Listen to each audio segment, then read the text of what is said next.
Helikopter Ka-52 dari Angkatan Udara Rusia melakukan peluncuran rudal di titik-titik kuat dan peralatan angkatan bersenjata Ukraina. Rekamannya dirilis di Telegram Rusia pada Senin 7 November 2022. Dalam keterangan unggahan disebutkan saat melakukan serangan mendadak, pilot helikopter pengintai dan serang Ka-52 meluncurkan rudal ke benteng pertahanan dan kendaraan lapis baja angkatan bersenjata Ukraina yang ditemukan. Semua penerbangan dilakukan di ketinggian yang sangat rendah.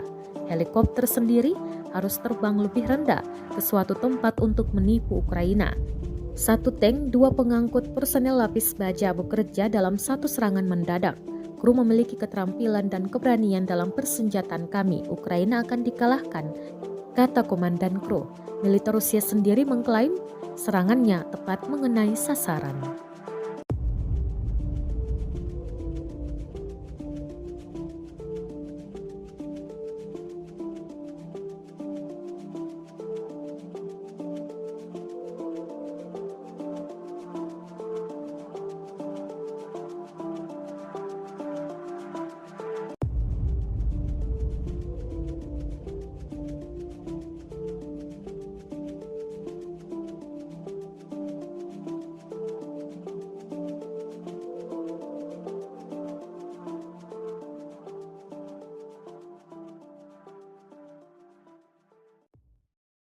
Terima kasih sudah nonton.